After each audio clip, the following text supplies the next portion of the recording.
Today we're going to be talking about 5 tips that you can use if you're starting out with CrossFit that will help you become more effective, a lot more efficient in a quicker amount of time. These are some of the things that I ran into when I started, and they will help you, I promise. Okay, the first thing we're going to talk about is your ego. You have to leave the ego at the door. When you first get into CrossFit, you want to do everything. You see these guys on YouTube, they're snatching like 300 pounds, they're clean and jerking, like 400.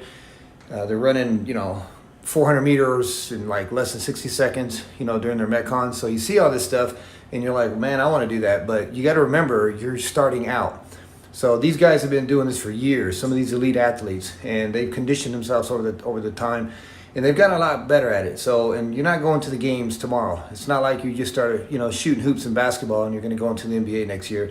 So just take your time and leave your ego at the door. The thing is that with some of these movements, especially like a snatch or something, it's a very complex move with weightlifting. In certain movements, you can hurt yourself. Even if you do them correctly, you can sometimes get hurt. So, and a lot of guys, they'll go in there and they want to pick up a lot of weight also on top of that. So if you're doing a complex movement and you're trying to do you're trying to put a lot of weight on there and you don't even have the mechanics down or the technique. Technique's number one, and then comes your mechanics, and then you can work on your speed, and then you can get into more weight. But if you just try to get in there and you try to, a lot of these guys get in there, and I've fall prey to this a little bit, put a little bit more weight on there than I should have. But I have learned to leave your ego at the door. Okay, the second one on the list is not doing workouts or exercises that you hate doing. So a lot of guys, they'll see the workout of the day and they won't even go to the gym that day. They'll skip it. They'll see, muscle ups, they'll see handstand walks or something, and they'll just skip it. The thing is you want to work on everything. You don't have to be the best at one thing.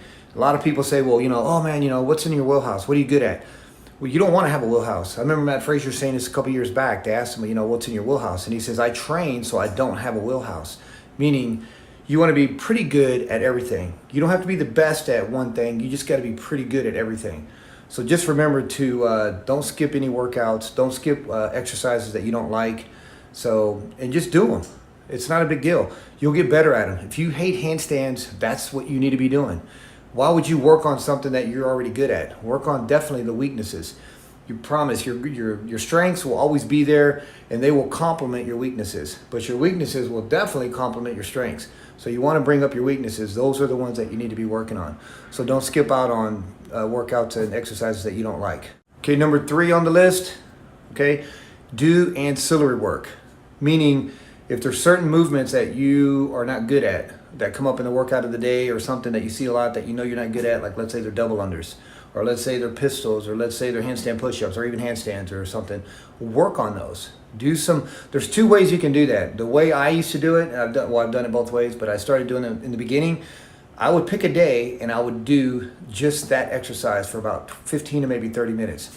So if you need help on handstand walks or, muscle ups or something, practice that for about a good 15 or 30 minutes one day. Like one day a week, pick and work on those. What I would actually do is I would rotate. I would do handstand push-ups, double unders, and then pistols. So I would do 1 minute of those and I'd rest a minute. And I would do another minute of these and I would rest a minute. And then I would do a round robin. And I got really good at doing all 3 of these. But some people say, just do 1 at a time. Me, I was doing like 2 or 3 at a time. But what I'm trying to say is, what I'm getting at is do ancillary work. So work on those individually. You don't have to do them, while you're into working out or whatever. You can do them individually. Now, on the other hand, you can do them in a workout, and I've done that. So like, let's say I was practicing on my muscle ups and I started getting them pretty good. And what I did was I started putting them into my Metcons. And when you're in the middle of a Metcon, it forces you to do that exercise.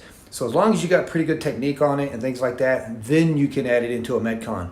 Don't just throw it in a Metcon if you have no idea what you're doing. At least have it down to a point where you can do it 5, 6, 7 times out of 10, properly. Then you can start sticking them into your Metcons. So always work on your ancillary work, meaning these exercises that you need to bring up to speed, if you will. Okay, number 4 is going to be having your own equipment. And I don't mean you have to go out and buy a rig and, a GHD and a row machine, but you do need to have your own equipment as far as your shoes. Definitely you need to have shoes. You don't have to have lifters and all that for weightlifting. Something that you could do though, and then put them in your bag, have them with you, but you need to have a good pair of shoes, especially when you're doing a lot of running and jump ropes and stuff. What else I'm gonna say? A jump rope. Okay, this one here I'm putting up right now. This one here, you can go down below and click on the link and get it. I've got one of these. These are extremely nice jump ropes. So they're a little bit heavier than a speed rope, but I have both though. So I have this rope here that I'm showing you, and I have a speed rope.